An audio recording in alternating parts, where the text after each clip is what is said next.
नमः अभ्रमं भंगरहितं अजरं विमलं सदा आनंदातीतमतलं भजेताप्त्रयापहं मिथ्या सिद्धांत दुर्ध्वांत विध्वंसन शिक्षणः जयचित्ताकित निर्भासतां न हुदंबरे अत्तिकल्पितकल्पयं प्रत्युत्तिकेसरी व्यासतीर्थ गुरुर्भूयाद् अस्मदिष्टात सिद्धये तपो विद्याविरक्त्यादि सद्गुणोगाकराणं वादिराजगुरून् वन्दे हैग्रीवदास्यान् पूज्य राघवेन्द्राय सत्यधर्मरताय च भजतांकल्पवृक्षाय नमतां कामधेनवे दुर्वायुध्वान्तरवे वैष्णवेन्दीवरिन्दवे श्रीराघवेन्द्रगुरवे नमोऽत्यन्तदयाळवे आपादमौलिपर्यन्तं गुरूणामाख्यं स्मरेत् तेन विघ्नाः प्रणश्यन्ति सिद्ध्यन्ति मनोरथाः हरिः ओं श्रीगुरुभ्यो नमः. Today we are doing the Vishnusahasranama session in English. Just mention the Rishi Devata Chandas and continue. Asya Shri Vishnu Divya Sahasranama Stotra Mahamantrasya Shri Vedavyaso Bhagavan Rishi Anushtup Chandha Shri Mahavishnu Paramatma Shriman Narayano Devata Shri Lakshmi Narayan Prasada Siddhyate Jape Vinyogaha. Harihi Om Shri Gurubhyo Namaha. Om Namo Bhagavate Vasudevaya. Om Vishwasmai Namaha. ओम विश्वं विष्णुर वषट्कारो भूतभव्य भवत्प्रभुः भूतकृत भूतभृद् भावो भूतात्मा भूतभावनः भूतात्मा परमात्मा च मुक्तानां परमागतिः अव्ययपुरुषः साक्षी क्षेत्रज्ञोऽक्षर एव च योगो योगविदां नेता प्रधानपुरुषेश्वरः नारसिंहो पुश्रीमान् केशवपुरुषोत्तमः. So in the first verse we have seen earlier bhutakrut bhutabhrut bhava. Up to that we saw bhava, and today we will be seeing the meanings for bhutatma. This word bhuta, by this time you would have realized that though we use bhuta in real life for bad things, actually bhuta, that word actually is a very auspicious, and in Shastras we come across that word a lot of times and with different meanings in different contexts. So it's the same word can mean different things in different contexts, and especially this word bhuta in Vishnusahasranama, it comes in 7 places, the bhuta, and among those 7 places in 5 words, 7 words contain the word bhuta, and out of those 9 words, 5 words come from the first sloka itself. In the first verse, 5 words are there, and the other 4 are at 4 different places, like bhutabhavya bhavatprabhu, and then bhutakrut, bhutabhrut, and then bhutatma, and then bhutabhavanah. All these 5 are from the first sloka itself. Then in the 4th sloka we get bhutadihi, and then in 76 sloka we get bhutavasaha, and 52nd we get bhuta maheshwaraha. So and bhuta bhavya bhavat prabhu in first sloka, bhuta bhavya bhavat natha, bhuta bhavya bhavan natha is in 32nd sloka. So 32nd, 52nd, 4 and 76 are 4 more places, and in first sloka we saw already bhuta bhavya bhavat prabhu we saw already, bhuta krut we saw, bhuta bhrut we saw. Today we will be seeing bhutatma, and next we will be seeing bhuta bhavanah. So bhuta, the word comes from one dhatu, bhu dhatu. Bhu means that which exists. So bhuta, basically anything that exists is bhuta. Like normally we use for ghost, bhuta, preta, pishacha. That bhuta we use because they were bhuta. That means they existed at one point of time with a body. Now the body has become a preta sharira. They're still continuing, so they continue to exist without a gross body. So that's why we call them bhutas. So that's we use in kind of a negative, something that we don't like or whatever. But bhutas, there are actually all bhutas need not be bad, and some bhutas can be good also. So and a lot of the stories we hear about bhutas, like a lot of them are not true, but basically bhuta, that's how the word came from, bhu. And as you know, bhuta yajna, we say bhutas, we say the bhutas in this world, bhutaloka, bhutas, that means the living beings. We are all also bhutas. We are bhutas, living beings. All the living beings are called bhuta. Bhuta basically means pranayaha. Bhutaha pranayaha. All the living beings are called bhutas. That's another meaning. And then bhuta, as you know, pancha bhutas, the earth, water, fire, and air or wind, and then akasha. This panchabhuta cross, we say 5 elements. Elements basically doesn't mean chemical elements. Elements basically means 5 entities, tattvas. So they are also panchabhutas. That's another name that we use.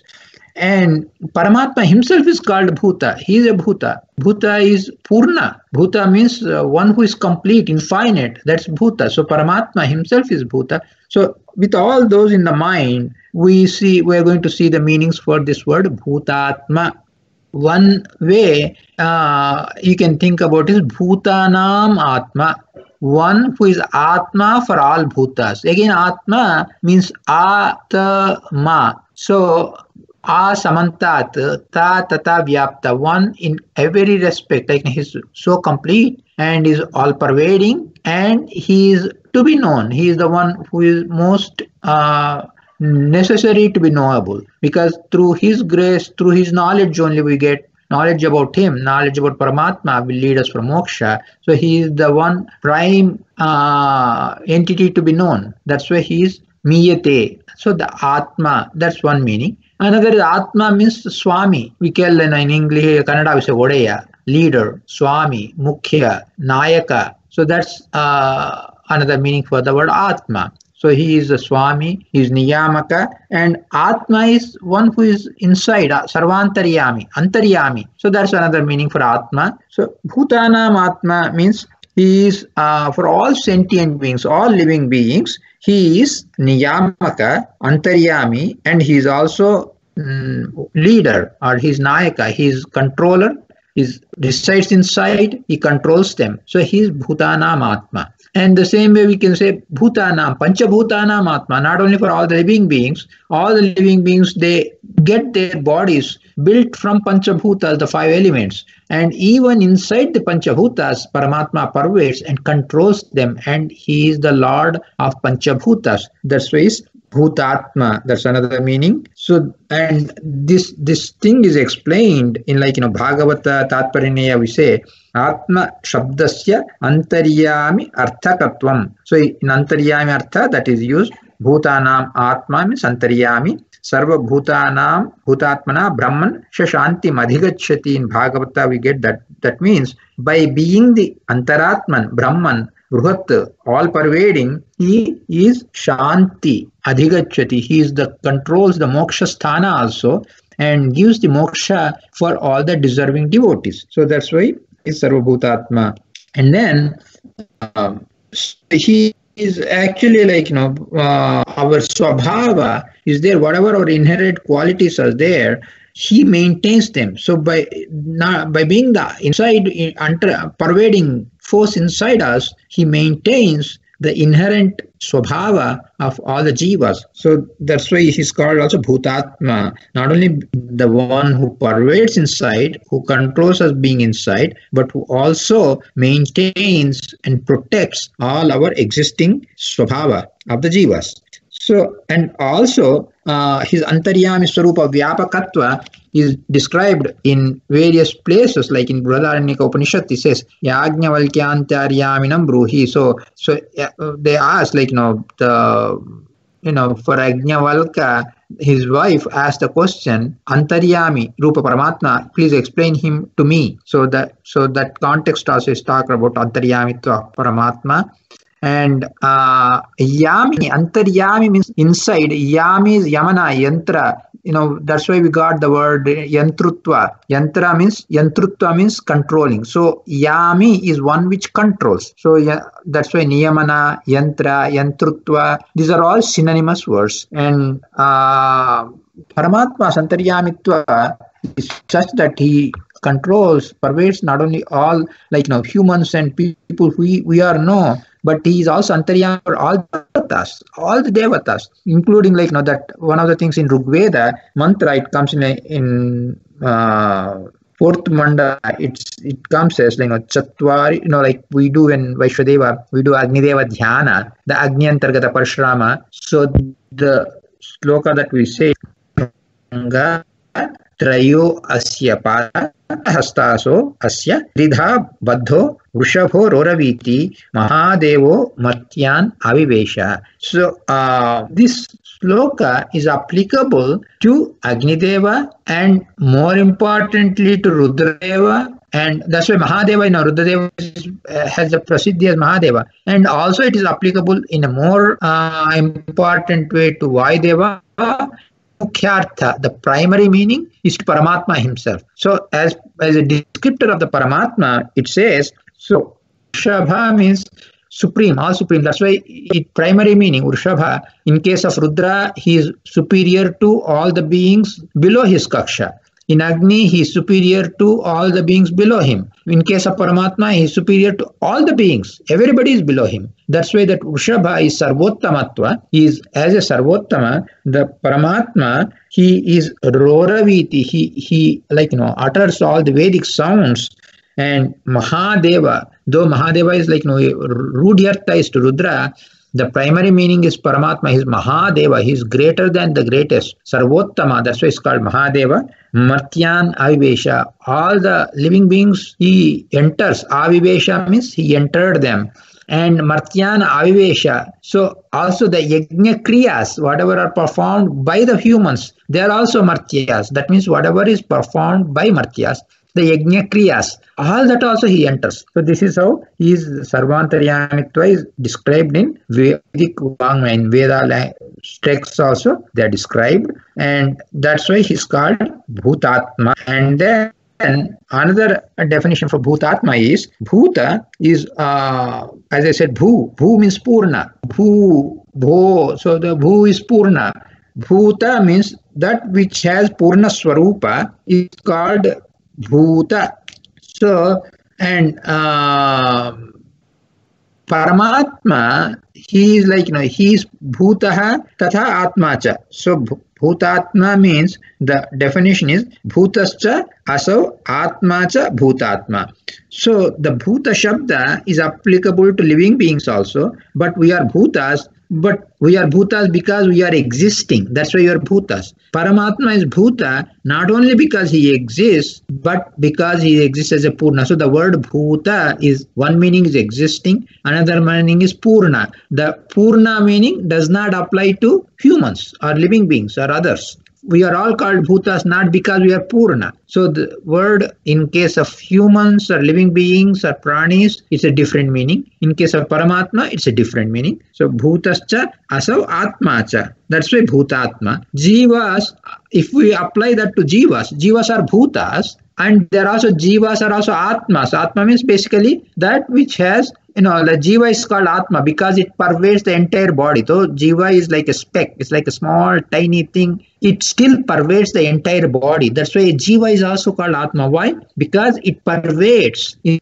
body because of the grace of the Lord. So the Jivas are also called Atma. Jivas are also. So if we say Bhutatma as a, then Paramatma, he is one who makes the Bhutatmatvam Jivanam asti yena saha Bhutatma. Paramatma, when we say Bhutatma as a meaning for the Jivas, we can make it like a Bahurihi Samasa and say Paramatma is one who makes all the Jivas as Bhutatmas. That means as the Jivas that exist and which have the ability to pervade the body. That's why they are called Bhutatma. So Paramatma maintains them as Bhutatmas. That's why it's called Bhutatma as a Bahurihi Samasa. And another thing is Bhutatma is of all the living beings, he is Swami of all the living beings. So Atma Shabdasya Mukhyartaha Vishnurekaha Sanatanaha. Thus then Bhutanam Atma Swami Bhutatma. So we saw Antaryamitva, Niyamakatva, and now Swamitva. Swamitva means Odaya. That means he is leader or he is the Nayaka of all the living beings. That's why he is Bhutatma. So for all the living beings, he is Bhutatma. And then another meaning is we saw Bhuti means Aishwarya. Aishwarya or Sampat. What is the greatest Aishwarya or Sampat? Moksha Sampat is the greatest Aishwarya. So Bhuti, those who have Bhuti are Bhutas. That means Muktas, Mukta Jivas, the liberated souls are called Bhutas. Why? Just as like Shakti, whoever has Shakti, they become Shakta. Whoever has Gati, they become Gata. Whoever Murti, they become Murtas. So that Ikara, one who has that Ikara quality, they become the words changes Shakti, strength. Whoever has strength is Shakta. Like that, whoever has Bhuti, Moksha, Aishwarya is Bhuta. That means Mukta Jivas, the liberated souls are called Bhutas. So Bhutatma means one who is the Lord of Mukta Jivas, one who controls the Mukta Jivas, one who pervades the Mukta Jivas also. That's why the Lord is called Bhutatma with respect to Mukta Jivas. And then his Bhutatma means he exists at all times as Chetananam, Nityo Nityanam, Chetanas. So Bhagavanta is also Nitya. All the Chetanas are also Nitya. But he is Nityo Nityanam. His eternality is Swatantra eternality. All the others eternality, even the we take Nitya Kala, Nitya Akasha, Nitya Mula Prakriti, Nitya Jivas, all these are Nitya, eternal, but their Nityatva is controlled, is maintained by Paramatma. Though Paramatma did not create Jivas, he maintains the eternality of the Jivas from the beginningless time to the endless time. Thus, he is Nityo Nityanam, Chetanas Chetananam, one who as a Swatantra Nitya controls all Aswatantra Nitya and maintains the Nityatva of all Nitya Vastus. He protects, maintains the Nityatva of all Nitya Vastus. That's why he is called Bhutatma. So that's another meaning. And another thing is Paramatma, he is Atma. The word Atma has multiple meanings. One is Atma means body, Atma means mind, Atma also means buddhi. Apart from the soul, one is Atma means soul. But another meanings Atmana, in Gita we get Atmana Ripuhu. So we say Atma. So our Atma can become our own enemy. There, Atma means mind. Our own mind can become our friend. Our own mind can become our enemy. So there, Atma means mind, or Atma can also means body. Atma can also means intellect. So for Paramatma, he does not have a gross body. He has only Aprakrita Sharira. But his Aprakrita Sharira is itself Paripurna. So Bhuta means Purna, Atma means Sharira, Purna Atma Yasya Saha Bhutatma. That means one who has a complete body. That means a Purna body. That Aprakrita Purna Sharira, whoever has, he is Bhutatma. So as a Bahurihi, one who has Purna Sharira, that's why it's called Bhutatma. And then for Mukta Jivas, we saw one meaning. Another meaning is the Swarupa Sukha of the Mukta Jivas. They enjoy their Swarupa Sukha through their Swarupa Ananda Avirbhava. So for that, they need their Swarupa Sharira Abhivyaktatva. That means the joy, the bliss has to manifest. So the Paramatma makes the bliss of the Mukta Jivas to be manifested. He makes them manifest. He makes the sukha, the bliss in the moksha to come out or to express for the mukta jivas. That's why that's another meaning is called mukta. So muktanam, mukta jivanam. So bhutanam, mukta jivanam. For them, he always gives swarupa bhuta sharira. He gives them. That's why it's called bhutatma. And then he, as I said, bhuta means body, bhuta also means mind, atma means body, atma also means mind, atma also means intellect. So body, mind and intellect. So for all the bhutas, for all the living beings, he gives the body, so he gives the mind and he gives the intellect. One who grants the body to all the bhutas, that's one meaning. Or one who grants the mind to all the living beings, that's another meaning. Or one who grants the intellect to all the living beings, that's why he's bhutatma. So that's another meaning. And then He is bhutatma means there's another meaning that we can think of in pralaya kala. Like when deluge comes, he takes them all inside. So atma means adanadikarta atma. The word atma can also mean adana. Adana means taking inside. Or absorbing inside, adana, taking inside. So he, during pralaya kala, he takes all the bhutas inside his stomach. He takes them and puts them inside his stomach. And at the sushti kala, he brings them out from his stomach and starts the sushti creation. So at pralaya kala, one who absorbs, takes in, and puts everybody, all the living beings, inside him, inside his stomach.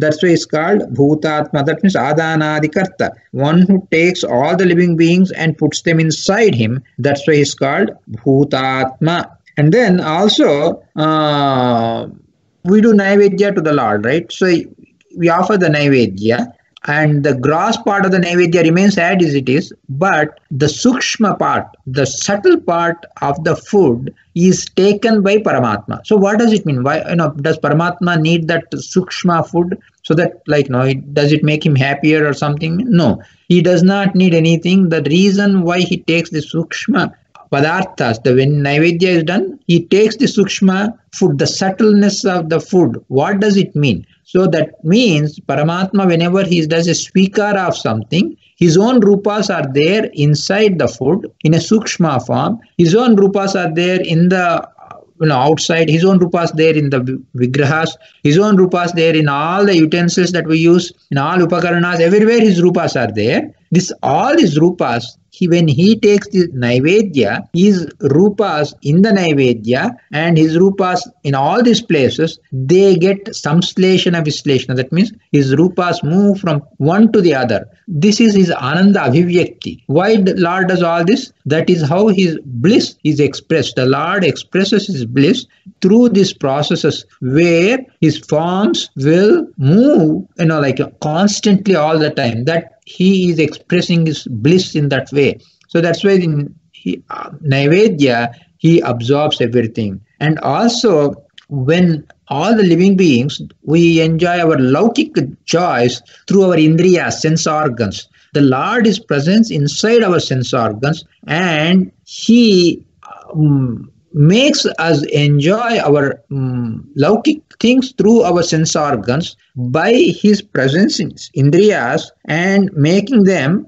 adana. That means he makes the indriya vishayas, the subjects, for example, with our eyes, we see an object. That object, the images, they are they fall onto our retina, whatever, and we are able to see. All these are happening because of the functioning of Paramatma. When he decides, okay, I want this person to see, that thing happens, and he gives that ability, gets the Vishaya into the Indriya, sense organs, and processes them in the mind, gives the vision to the person, whoever is there. So same way, all the sense organs, he makes the sense organs function by bringing in the Vishayas to the Indriyas. Indriya Vishaya Sannikashatra says the connection between them is established by Paramatma, so that adana is done by Paramatma. That's why it's called bhutatma. For all the pranis, he makes them happen by drawing the sense of the vishayas of the sense objects to the sense organs. That's how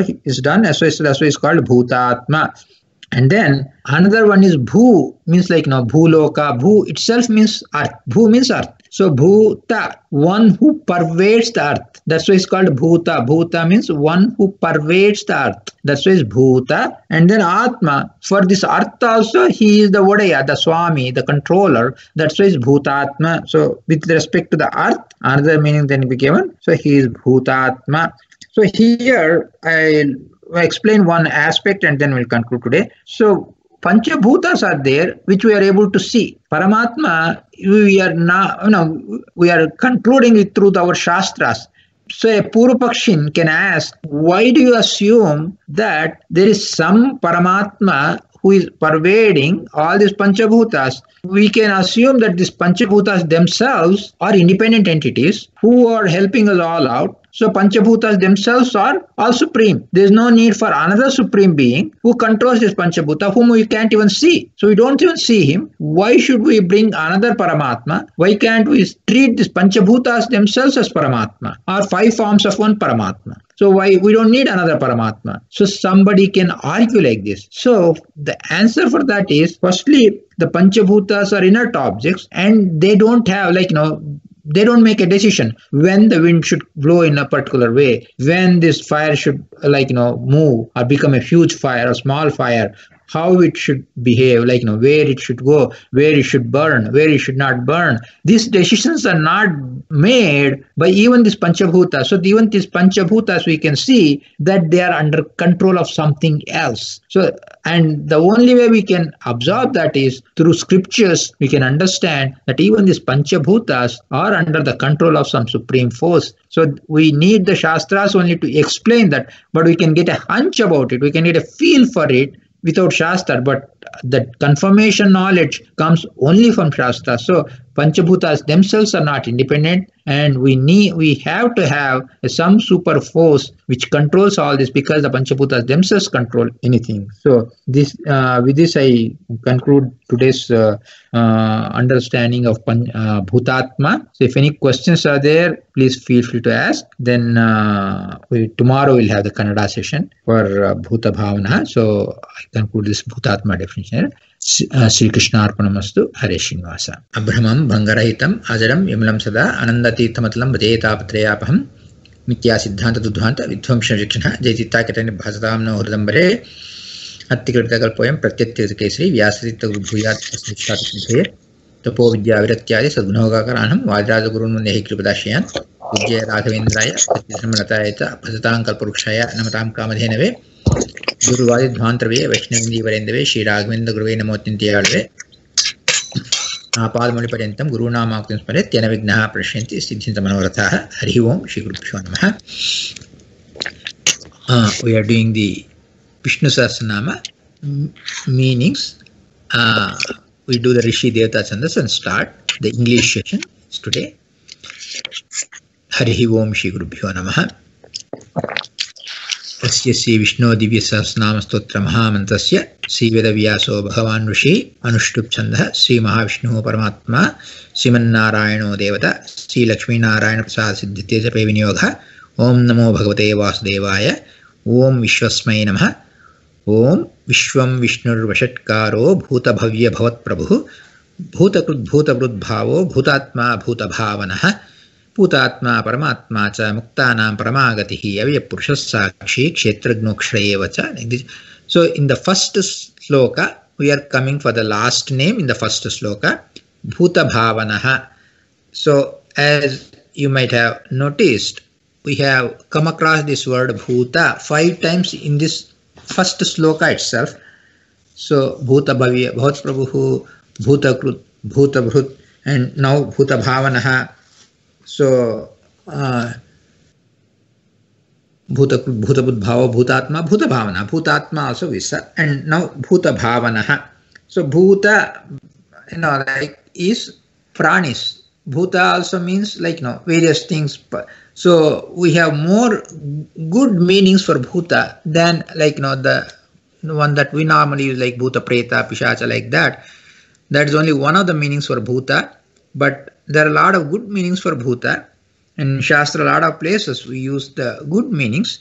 And in this one, Bhuta Bhavanaha, Bhuta, Bhuti, Bhuta, and Bhu plus Ta as 2 separate words, Bhavana or Bhavana or Bhavana, Bhavana. So different ways of organizing the words and their extracting their meanings will give us different things. One of the meanings is Rakshanaha.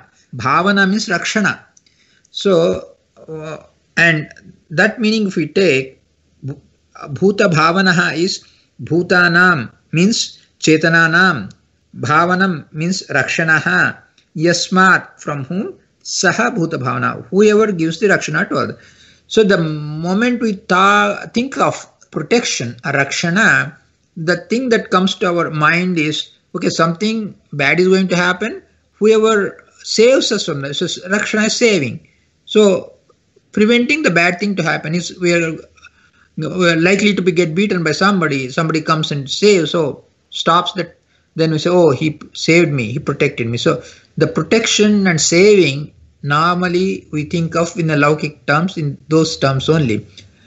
And we say Paramatma is Sarva Vilakshana. He's unique, he's special, he's so much different from all the rest.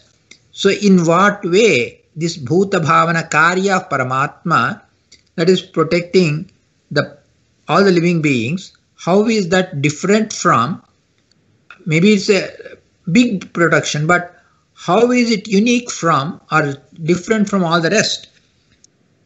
So the way the Lord protects us is not just from bad thing happening. Actually, the very existence he gives us, he protects us from getting out of existence. I mean, we just can cease to exist. It's possible, but Paramatma never allows it to happen.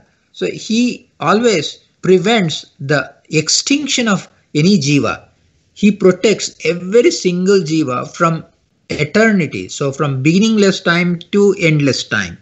Always he makes sure that no jiva, no prani, I mean the prana itself, not the body, but the jiva itself, no jiva gets annihilated. The jiva shakti never loses. That Swarupa Ananda, the Swarupatva of the jiva is never going to be destroyed. That means Swarupa Nasha is never going to happen for the jiva. This kind of a protection Paramatma gives. So that's the number one protection. Number two, even when the jiva gets birth and death. What is birth and death? As we thought, the coming together of the jiva and the sharira is birth. The separation of jiva from the sharira is death. So as simple as that. So this combining with body, after it happens, the Paramatma gives this connection between jiva and the sharira. If jiva is inside the sharira, but there is no connection between the two, then jiva will not even feel the existence of the body. The body will not feel the existence of the jiva. The two things cannot even work together. So it's like a total disaster. So Paramatma establishes the link between jiva and sharira. Of course, because of that, the abhimana is there, bandha is there, all that is there, sure.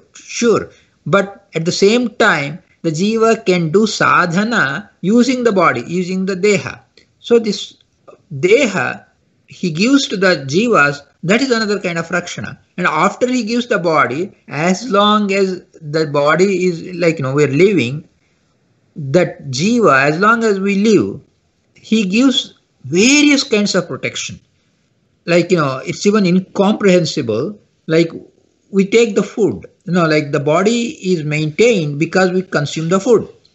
We think the food is really saving us from dying. The life is retained because we take the food. So the food is saving us. But imagine, we put the food in our mouth, but it just goes to like a tube. It doesn't get digested at all. Just comes out without any contribution to the body. Then the whole thing would be a waste. It's like going through a tube without helping anything. So God will not let that happen. He makes the food reach us, inside us, body, digest it, assimilate it, and supply the various kinds of energies to various parts of the body. All that we are not doing. We eat the food means, okay, we just put the food in our mouth. But even that Paramatma, he is a Bimbarupi, he is present in us, he gives us energy to take the food in our hands, put in our mouth, goes in, gets digested, assimilated. This whole process that happens is happening because Paramatma is making it happen, so it's happening. So we are not even aware how inside the digestion is. We may study about it, but as the process is going on, okay, this is what is happening, this is what, second by second, we do not know what is happening inside our body. So the whole protection from the food is happening because of Paramatma. And even more, imagine that we take either a food, like a fruit or a rice or any edible material we take, we consume, we cook and eat. Before even take a simple fruit like a banana we put in our mouth to eat. So for the banana to come to our body to reach our stomach, there are so many things that are happening. Somebody is planting the banana plant, and the person is using that watering the plant, and when the water is given to the plant is able to absorb the water, and the plant is able to produce the banana. Who is giving the power to the tree to produce the banana? Who is giving the power to the tree to take the water from the earth? Who is making the fruit happen? Who is making the banana fruit come out? And who is making the earth be able to generate and help the banana tree? The whole thing, so many natural forces, so many other birds and animals who are actually causing the pollination or whatever. So all kinds of things that are happening in the creation, and none of it is happening on its own. In the sense, even the natural forces, they are inert objects, jada padarthas.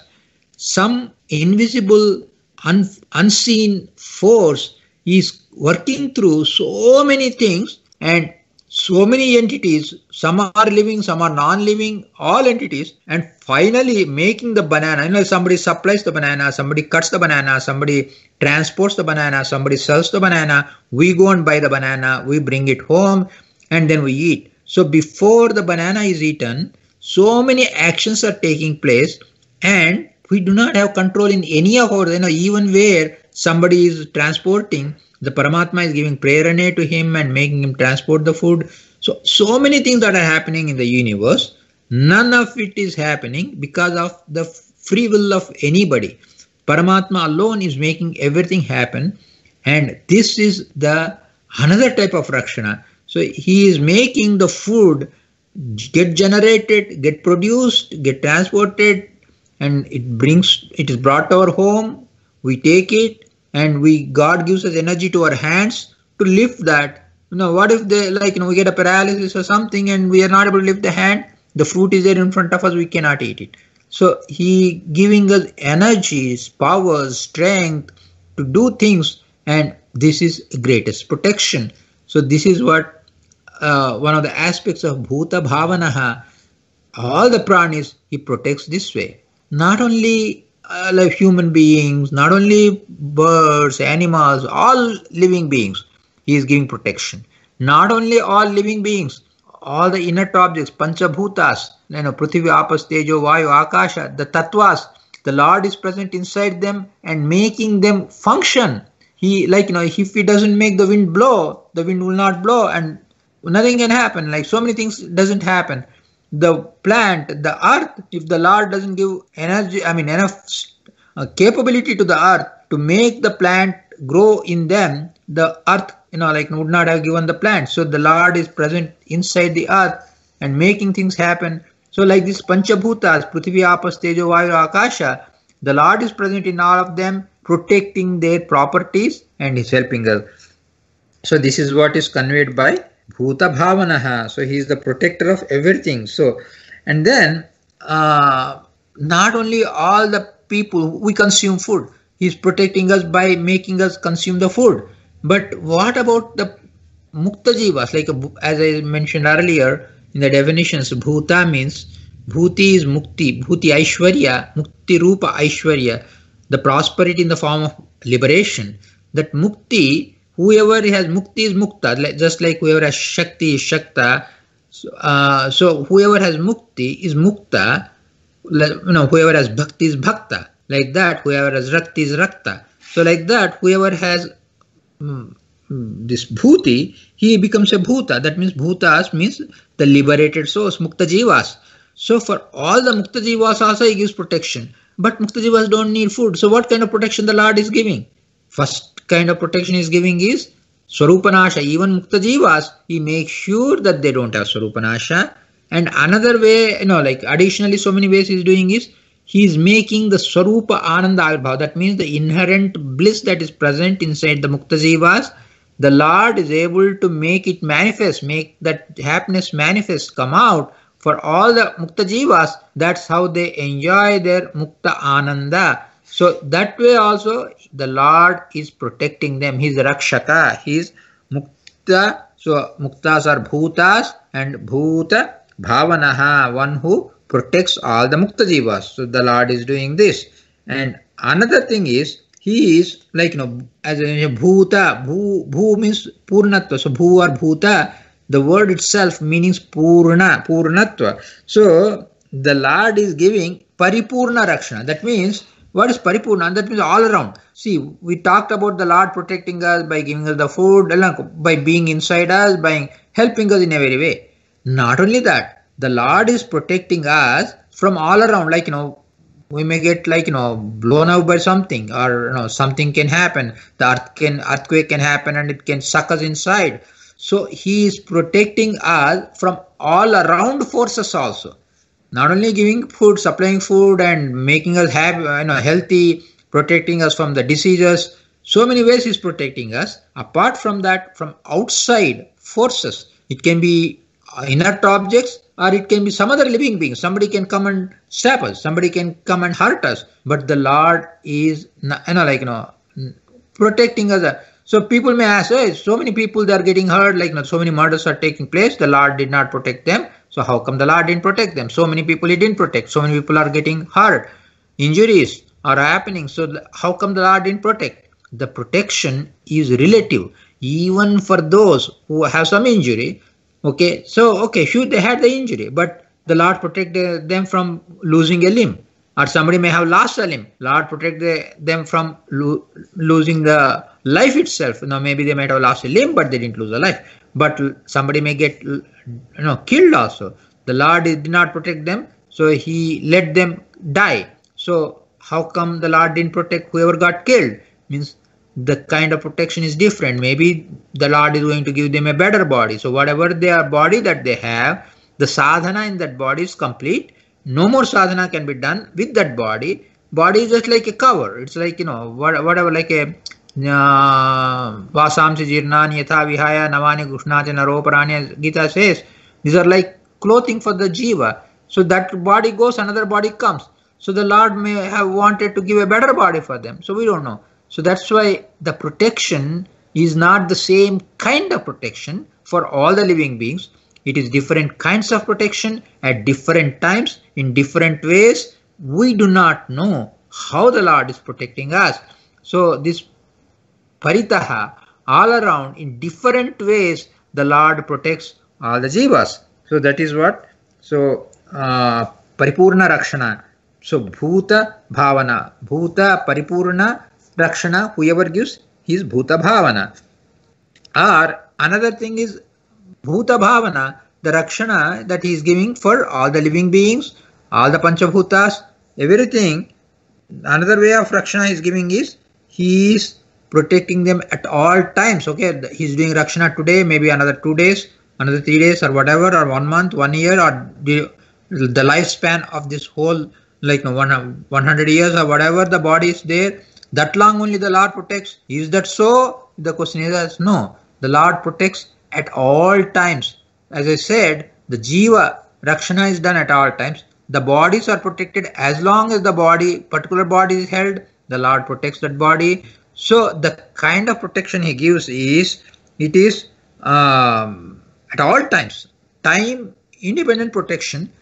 And for the time destroyed of things, maybe a body, or maybe a mountain, or maybe some other inert object, maybe a ladder, whatever. So the Lord protects them, saves them up to the extent where they have to be preserved. So the protection, whatever the Lord gives, is a relative protection for the inert objects. Even for Chetana, sentient objects, different sentient object gets different kind of protection. The protection varies from jiva to jiva, deha to deha, jada padartha, one table or whatever is protecting. All those are getting protected the way the Lord wants it to be protected. So they are all relative, they are different ways of protection.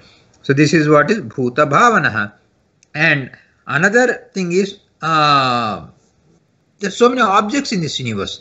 He is not only protecting all chetanas, but all chetana, achetana, atmaka, jagat. This world is made of sentient and non-sentient beings.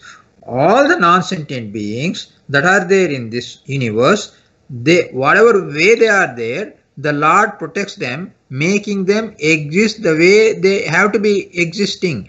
That means if they are supposed to get out of shape, the Lord makes them get out of shape. If they are supposed to be remain unbroken, Lord keeps unbroken. Suppose there's a pot, the pot gets broken away. Oh, Lord didn't save the didn't protect the pot. No. As long as the pot, like whatever, 10 days, 1 month, 1 year, whatever the lifespan of the pot, during that lifespan of the pot, he protected the pot. When the lifespan ends, he takes it away, it becomes again joined with the mud, and he can create that again, make a pot or make some other object. So whatever the Lord intends, Ichha Matram Prabho Sushti. So he intends whatever he intends, that is going to happen, and that's how he gives protection for all kinds of things in this universe. So that's one thing. And then there's Nitya Anitya Vastu. So in this world, there are Nitya Vastus, eternal beings. There are Anitya, temporary objects. So we can understand the Lord protecting the Nitya, eternal objects. The eternality he is protecting.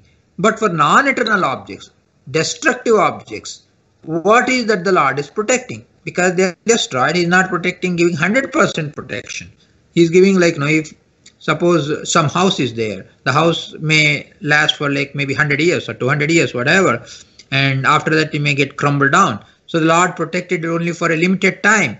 How come? Means the Lord protection is only as long as the Lord intends to have it, and the Lord's intention is depending upon that object's functioning in this world. However, whatever functioning is to be expected, that much only he protects. He will not give 1 iota of more protection, 1 iota of less protection. He gives the amount of protection that is exactly is to be given. That much protection only he gives, no more, no less. So that's why Nitya Anitya Vastus, their astitva, their existence, he protects. And then Bhavana is protector Visa. And also Bhavana, Bhudhatu, Bhavana, Bhavayati, generate, produce, give birth. So that also meaning is there. So here he is, all the meanings that we have seen for Rakshana, you can apply. No, I'm not going to repeat all of that, but each one of them you can think about that Bhuta. For all the living beings, he gives Bhavana, means Rakshana. We saw Bhavana means birth, generation, produces them. So that is also, that means basically that when we saw the Bhadhatu, we saw Bhavaha, in that Bhadhatu, how it has different meanings we saw. So that one of the meanings that we saw is Samhanane or Vinashane, Vinashane. So Bha means destruction. And also Acharya mentioned as Bha is Srishti, Samhara and Nasha. All three are Srishti, Samhara and Sthiti, Srishti, Sthiti, Samhara. All three are done by Paramatma in using this term Bhava. So that Bhavana is used in all three, Srishti, Sthiti, Samhara. So Lord does the bhutabhavanah, means he not only does the Srishti and Sthiti, but he does the Samhara of all the living beings, and bhutabhavanaha, he does the destruction, vinashana, of all the jada entities also. So this way the Lord does the utpadana karya, sushti karya, samhara karya and sthiti karya for all the living beings, and all those meanings are condensed, are present inside this word bhutabhavanaha. So this is how bhutabhavanaha meaning is to be taken. And then another meaning is the Lord, bhavana. So is bhava is thought. Bhuta bhava naha. Na nayati. So bhuta bhava naha. That means the Lord conducts the bhavas. He makes the bhavas move, makes us get the bhavas, feelings, makes them function. So this bhava is manobhava, the function or the feeling, thought of the mind, or bhava also means buddhi, etc. So here mind and buddhi, how do we differentiate? The mind is something that does a vaikalpika. Hey, shall I do this? Shall I this? All the possibilities it thinks of that. The mind is the basic processing agent, and that mind gives a lot of bhavana. The bhavas in mind are a lot more than the bhavas that spring up in buddhi. So the mind is like so busy generating bhava after bhava. So all that mind generating the bhavas is not happening because of the swatantra of the mind. The Lord is present inside the mind. The Lord is present inside the mind, and He makes the bhavas come out, and bhavan nayati. So He is bhutabhavanah, bhutanam bhavam nayati. He conducts, He makes it move. The bhavas, the mental bhavas, the buddhi bhavas, the bhavas that originate in the mind. As the mind does this thinking process, the various thoughts will come out. All those thoughts are given by, so Paramatma makes bhutan, all the living things, their thoughts, bhuta bhava. So bhutanam bhavaha, bhutanam bhavam nayati, one who conducts, one who takes, one who makes it move. That bhavas, what does it mean by making it move? Making it move means the bhava generates in the mind, then the bhava can come out, express itself through a word. The bhava can, like we have certain thought process. We will work according to the thought process. We speak about the thought process. We function, we go, like for example, a bhava comes, so let me go to the backyard and do some cultivation work. So the land work. So that bhava comes, we execute also. It's not only thinking process, it's the execution process also. All that is done by bhutabhavanah, bhutanam praninam. So bhavani, bhavan nayati, one who conducts. That's why he's called bhutabhavanah. So that's another meaning. So I just pause it here so that feel free to ask any questions. Hare Srinivasa, Sri Krishnarpanamastu, Kayena Vacha, Mansinirva.